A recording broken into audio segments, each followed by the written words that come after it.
The movie starts with three guys strutting in a confident way, moving slowly with a stylish demeanor. They then entered a martial arts gym owned by a guy named French, who's into martial arts. One of them, David, offered French $10,000 to buy the gym, but French outright said no. Feeling offended by French's rejection, David walked onto the practice mat while heading towards French, even though he still had his shoes on, clearly ticking off French. In response, French challenged David to a fight, with the deal that if French loses, he sells his gym to David, but if French wins, David has to leave right away. Upon hearing French's cockiness, David willingly accepted the challenge. And so, the showdown between 1 and 3 started. The belt and martial arts outfit French wore weren't just for show. He's genuinely skilled in martial arts, and easily took down all his opponents. Following their agreement, David and his two partners had to depart. Later, French met up with a friend named Alex to search for an additional job. It turned out that French wasn't earning much from his gym. With only a few students, he faced financial challenges and accumulated debt. In need of financial help, French asked Alex to hire him as a debt collector, as Alex worked in that field. Understandably, Alex declined, concerned about the risks involved in his job and not wanting French to be in danger. However, French persisted, desperate for money, and eventually, Alex reluctantly provided him with his boss Tommy's address. Returning to his apartment, French chose the emergency stairs to avoid the landlord, who was persistent about collecting rent. As expected, the landlord arrived just moments after French entered his apartment, behaving in a predictable manner. In the end, French was behind on payments for 3 months. The following day, French meets Tommy at his workplace to apply for a position as a debt collector. Tommy readily accepted him upon learning that French was a former British soldier with battlefield experience. Additionally, he excels in jiu-jitsu. After instructing him on professional debt collection, Tommy assigned French his inaugural task for the next day. As a beginner in this role, he would naturally be accompanied by one of Tommy's associates. When the day arrived, French dressed in a smart suit resembling a manager's attire for work. He then met his partner, Sue, at the designated location. His primary objective was to recover a $17,000 debt from a debtor named Oliver Ali Waldstein. According to Tommy's notes, Ali held a debtor rank of 10, with Tommy categorizing debtors based on the difficulty of collecting from them. Rank 10 denoted the easiest, while rank 1 signified the most challenging. With this information, French headed to Ali's location. Arriving at Ali's place, French politely knocked on the door. Inside, Ali was surprised and scared to see Sue on the veranda. Panicking, Ali grabbed a firearm and instructed his girlfriend to handle the debt collectors while he and his friend hid at the back. His girlfriend opened the door, conversed with Sue, and then asked them to leave before shutting the door. However, Sue wasn't one to comply. He forcefully kicked the front door open, causing the girl to fall. Recognizing Sue had entered, Ali and his friend escaped through the rear exit. French pursued them, and Sue returned to his car to catch up. During the pursuit, Ali's friend slipped while attempting to shoot French, who capitalized on the moment to push him down. A fistfight ensued, but French proved too formidable. Realizing defeat, the man fled into the street. At that moment, Sue arrived, crashing his car into the fleeing man. Simultaneously, Ali seized a passing man's car, but before he could drive away, French caught up with him. In a state of panic, Ali hit the gas pedal, but French tenaciously clung to the window, persistently striking Ali. Eventually, French lost his grip and tumbled onto the road. Fortunately, simultaneously, Ali lost control, colliding with a parked car, rendering him helpless.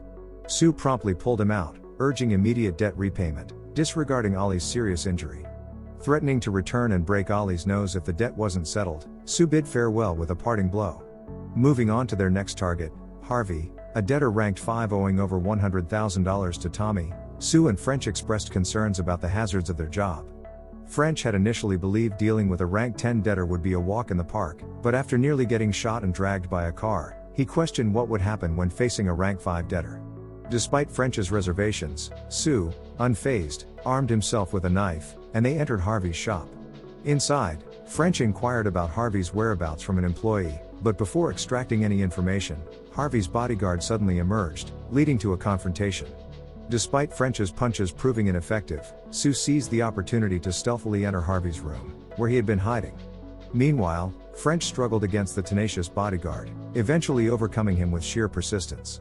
As French caught his breath, another bodyguard appeared and struck him from behind, leaving him defenseless against this new adversary. He endured a severe beating, seemingly like a plaything. Fortunately, Sue intervened, smashing a glass bottle into the second bodyguard's head, providing French with an opening to retaliate. With the bodyguards dealt with, French and Sue finally addressed Harvey.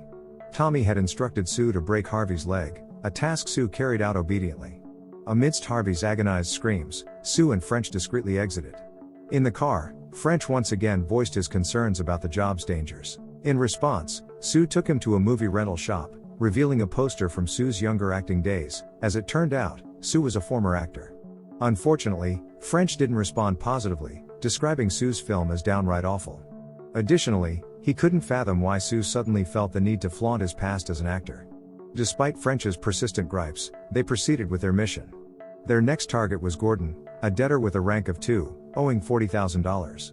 Arriving swiftly at Gordon's residence, Sue devised a plan before exiting the car. He instructed French to escalate the situation to pressure Gordon into paying up. When faced with a terrace-guarding bodyguard, Sue created tension by hurling insults. Once again, French found himself in a brawl with a robust opponent. After a tough struggle, French managed to defeat the bodyguard. Seeking Sue, French discovered him in the backyard with Gordon and his girlfriend, casually drinking. Sue directed French to keep an eye on Gordon while he collected the money inside the house. However, once out of Sue's view, Gordon unexpectedly offered French a bribe to cooperate. Surprisingly, French declined and even delivered a punch to Gordon's stomach. Despite Gordon's unsuccessful attempts to influence French, he was compelled to hand over his safe. To French's astonishment, he discovered $100,000 inside it. Meanwhile, in the backyard, Gordon's girlfriend tried to seduce Sue by removing her dress. Their romantic moment was abruptly interrupted when French, returning with Gordon's money, appeared. They swiftly departed, but soon encountered Gordon's bodyguard, whom French had defeated earlier. Seeking revenge, the bodyguard brought 2 friends. Although French and Sue could have easily escaped, their fighting spirit prevailed, and they chose to face the trio's challenges. After an exhausting day, they decided to have lunch together before heading home. French, who typically spends most of his time sleeping at home, needed a break. They had to meet Tommy the next day to hand over the collected money. Tommy informed them that Harvey had settled all his debts. The conversation was brief as Tommy then took French and Sue to meet his friend Barbosa. Barbosa seemed to seek Tommy's assistance in apprehending Connor Mulligan, the Irishman who had absconded with his money. As Barbosa explained the situation, his fiancée, Amanda, unexpectedly requested permission to leave, seemingly uninterested in the conversation. Intrigued, Tommy inquired about the stolen amount, but Barbosa evaded the question. Tommy, without pressuring him for an answer, elucidated the system's workings, emphasizing the rankings assigned to targets. A rank 10 received only a warning, while a rank 1 faced potentially fatal consequences. Without hesitation, Barbosa opted for the rank 1 package, handing over the $20,000 fee along with the last known address where Connor had worked. Armed with this information, French and Sue hurried to Connor's workplace, a bar. However, before they could inquire about Connor, the bar owner impolitely insisted they leave due to closing hours. In response, Sue casually used a toothpick to jab the bar owner's eye. Shortly after, a bouncer who was also a bodyguard appeared. Surprisingly, recognizing Sue's formidable reputation, he chose not to confront him. However, he had no familiarity with French, leading to an immediate physical confrontation. While French and the barmaid engaged in a scuffle, Sue questioned the barman about Connor's location. As it turned out, Connor had left his job a month earlier, and according to the bar owner, he was an amiable person. It seemed that Barbosa's claims about Connor were entirely fabricated. Despite the bar owner's assurances, Sue, skeptical, resorted to torturing him until he divulged information. The bar owner provided Sue with Tim's address, stating that Connor's former roommate would likely know where he was. With no other leads at the bar, Sue and French headed to Tim's apartment. Surprisingly, French managed to turn the tide in his fight, delivering the decisive blow that incapacitated the barman. They found Tim at his apartment, who, like the bar owner, insisted that Connor was a good person with a child. It became evident that Barbosa was the target, not Connor. Despite this revelation, French and Sue struggled to believe the information. In frustration, French threatened Tim, eventually forcing him to reveal that Connor had relocated to a place called Topanga with a woman named Sandy. French and Sue returned to the car, making their way to Connor's new address. When they arrived, French gently knocked on Connor's door, but upon the door opening, he unexpectedly headbutted Connor's son. A brutal altercation ensued, resulting in the child's bloody nose. The commotion attracted Sandy, whom they attempted to interrogate about Connor. However, all they gained was reassurance that Connor was a good, innocent man. According to Sandy, Amanda held knowledge of Connor's whereabouts. Having obtained this information, they decided to rest at home.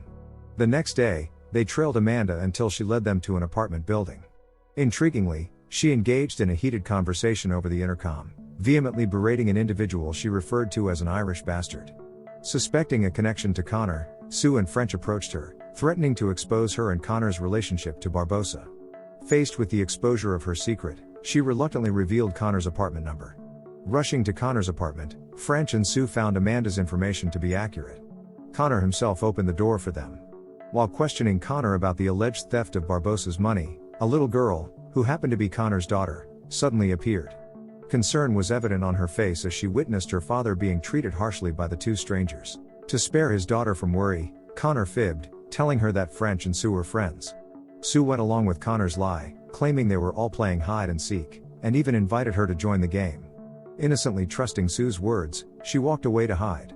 Once the girl was out of earshot, Sue promptly inquired why Barbosa was pursuing Connor. It unfolded that Connor had previously worked at Barbosa's club, where he fell in love with a dancer named Crystal. Their relationship progressed, and Crystal became pregnant. Unfortunately, Barbosa, who harbored feelings for Crystal, couldn't accept her pregnancy with another man. Fueled by anger, he stabbed her, even though she was still pregnant at the time. Connor attempted to save her, rushing her to the hospital. Despite giving birth to a daughter before her demise, Crystal's life couldn't be saved. The child they had just seen was the one who heard Connor's story. Upon hearing it, French urged Connor to leave town immediately. However, Sue disagreed, fearing repercussions if they allowed Connor to escape. An argument ensued, each defending their stance. Eventually, French emphasized that surrendering Connor to Barbosa would make them cold-blooded killers. This statement seemed to snap Sue back to reality, prompting him to instruct Connor to take his daughter away. Subsequently, French and Sue descended to reunite with Amanda. She disclosed that they had fallen into Barbosa's trap. Barbosa planned to kill Connor and frame them. To worsen the situation, Barbosa was en route to Connor's apartment in the elevator. Realizing the imminent danger to Connor's life, they rushed back upstairs. However, upon their return, Barbosa's men had filled the floor. Recognizing the impossibility of facing armed enemies head-on, especially with Sue hesitating, French devised a plan. After patiently waiting for the right moment, they ambushed the enemy, relentlessly beating them until they lost consciousness, seizing their weapons in the process.